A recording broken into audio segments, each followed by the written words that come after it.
السلام علیکم۔ میں آج آپ سے جس موضوع پہ بات کرنے جا رہی ہوں وہ یہ ہے کہ سب سے پہلے ہمیں یہ دیکھنا ہوگا کہ اصل مسئلہ ہے کیا، ہم زندگی میں کیا کرنا چاہ رہے ہیں، وہ کون سا سوال ہے جو سب سے بڑا ہے اور جسے زندگی میں حل کرنا سب سے زیادہ ضروری ہے۔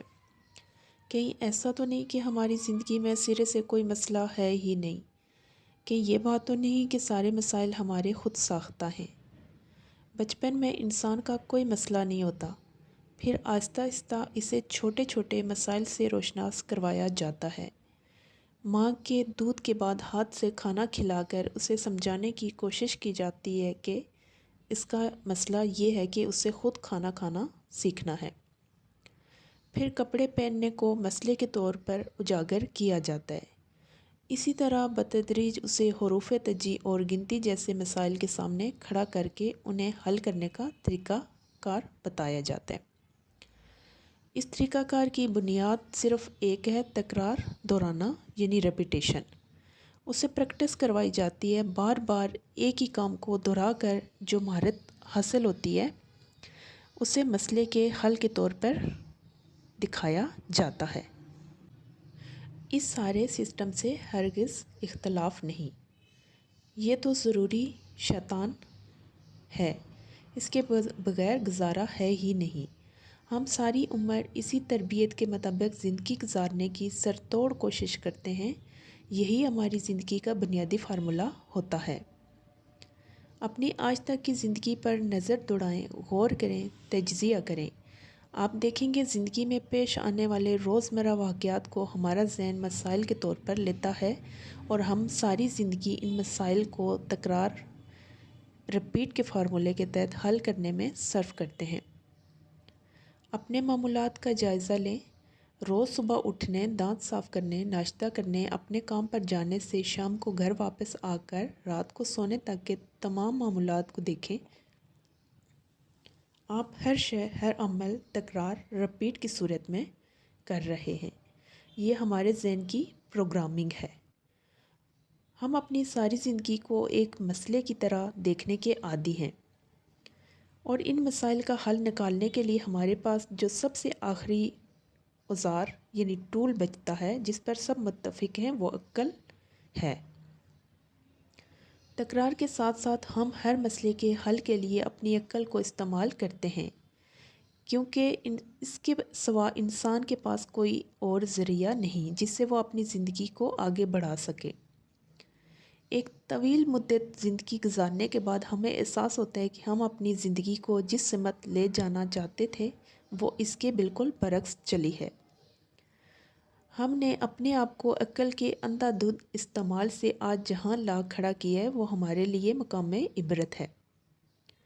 آپ آج جہاں ہیں اور جو ہیں اور جس حالت میں، کیا آپ یہی کرنا چاہتے تھے؟ کیا آپ کے تمام منصوبے کامیاب رہے؟ خود سے یہ سوال پوچھیں اور اس کا جواب ڈھونڈیں۔ جب ہم یہ دیکھ لیتے ہیں کہ ہماری عقل اگرچہ ہر آنے والے نئے دن پہلے دن سے بہتر اور تیز تر ہوتی جا رہی ہے، کیونکہ اصول عقل کا یہ ہے کہ اس کا استعمال اسے بڑھاتا ہے، لیکن ہمیں ایک مدت کے بعد یہ احساس ہونے لگتا ہے کہ اس قدر بہتر اور تیز تر ہوتی ہوئی عقل کے باوجود معاملات ویسے بالکل نہیں چل رہے جیسے ہم چلانا چاہتے ہیں۔ جب بھی ہم کسی مسئلے کو حل کرتے ہیں وہ خود تو حل ہو جاتا ہے، مگر مزید بہت سے نئے مسائل اور نتائج کی شکل میں اپنے بے شمار انڈے بچے دے جاتا ہے۔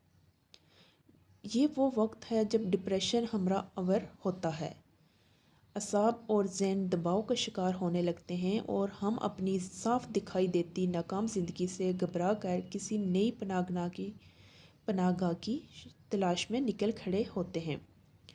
کوئی بابا، کوئی پیر، کوئی مذہبی شخصیت، کوئی روحانی عامل جو ہمیں فارمولہ دیتا ہے، ایک نیا میتھڈ بتاتا ہے۔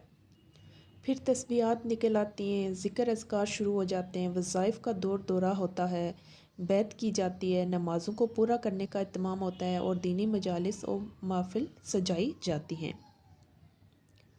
یہ سب بالکل ٹھیک ہے، اس سے ہرگز کوئی اختلاف نہیں، بلکہ درست طریقے اور اعلیٰ عقل و فہم سے ان میتھڈز کا استعمال انسان کو بہت بڑی بلندیوں تک لے جا سکتا ہے۔ لیکن بات کے کچھ ایسے زاویے بھی ہیں جو ہماری نگاہوں سے اوجھل رہ جاتے ہیں۔ کہیں ایسا تو نہیں کہ ہم نے صرف زندگی کے ہر لمحہ بڑھتے ہوئے دباؤ سے بچنے کی کوشش میں تکرار ریپیٹیشن کے ایک اور لامنتہائی سلسلے کو اپنی زندگی میں داخل کر لیا ہو؟ کہیں ایسا تو نہیں کہ ہم اپنی عقل، جو کہ اپنی اصل میں ہمارا نفس ہے، اس کو ٹھیک کرنے کے بجائے مزید فارمولے اور میتھڈ کی طرف چل پڑے ہوں؟ ایسی صورتحال میں یہ سب لا حاصل ہے۔ ہم اپنے خالق کو فریب نہیں دے سکتے۔ وہ جانتا ہے کہ یہ وہی آدمی ہے، وہی اس کی نفسانی خواہشات ہیں، وہی روٹین ہے، صرف اداکار نے ایک اور نیا روپ دھار لیا ہے۔ یہ مزید وقت حاصل کرنے کی کوشش کے سوا، ٹائم بائنگ کے سوا کچھ بھی نہیں ہوتا۔ صرف اور صرف کسی میتھڈ یا کسی فارمولے سے نفس کبھی اطاعت نہیں کرتا۔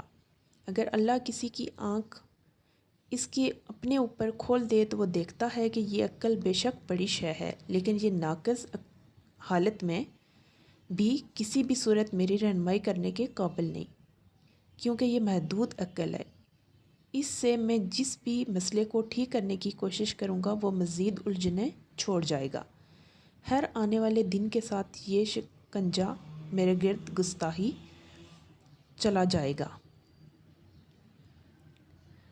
انسان جب یہ جان لیتا ہے کہ عقل آخری ہتھیار ہے، آخری اوزار ہے، اس کے علاوہ اس کے پاس اور کچھ نہیں، تو اسے احساس ہوتا ہے کہ یہ سب تو جال ہے جس سے وہ خود کبھی باہر نہیں نکل سکتا، اپنی چالاکی سے ہرگز نجات نہیں پا سکتا۔ جس لمحے یہ احساس پیدا ہوتا ہے، انسان کی طلب، اس کی ہر لحاظ بے چین ہوئی ڈیمانڈ پرسکون ہو جاتی ہے، کام ڈاؤن ہو جاتی ہے، سلب ہو جاتی ہے۔ یہیں سے ذہن انسان پر نیند دریچے وا ہونے لگتا ہے، صبر عطا ہوتا ہے، شکر عطا ہوتا ہے، تقویٰ بھی اس مقام کی عطا ہے اور توکل بھی۔ پھر تسبیح ہے، ذکر ہے، نماز ہے، قرآن ہے، اللہ ہے، اللہ کا رسول ہے، اور ایک مسلمان ہے جو مومن بننے کی سفر پر روانگی کے لیے تیار ہے۔ ایمان اس کا استقبال کر رہا ہے، تکرار ریپیٹیشن کے بغیر گزارا نہیں ہے۔ لیکن اندھے کی زندگی اور ہے، آنکھ والے کی اور ہے۔ آنکھ والے نے اطاعت کر لی ہے، سرنڈر کر دیا ہے، سر جھکا کر اطاعت کر لی ہے، مگر اندھا صرف اندھیرے میں زندہ ہے، حادثاتی انسان، ایکسیڈنٹل بینگ ہے۔ نفس کی پہچان کے بغیر بات نہیں بنتی۔ کوئی کتنا ہی زور لگا لے، کیسا ہی ضد کر لے، نفس کے علم کو جب تک نہیں لے لیتا تب تک پردہ اٹھانا، راز ہستی کو سمجھ آنا کسی صورت ممکن نہیں۔ اللہ کے سب سے بڑے دشمن کو صرف اسی صورت شکست دی جا سکتی ہے جب اس سے لڑنے والا صاف صاف اسے دیکھ کر جان نہ لے کہ آخر وہ کس سے لڑ رہا ہے، اس کی جنگ کس کے ساتھ چل رہی ہے۔ یہ جنگ اپنے آپ سے لڑی جاتی ہے، اپنی پہچان کے بغیر کوئی کیسے خود سے لڑ سکتا ہے؟ خود کو جانیے، جاننے کا سفر جاری ہے۔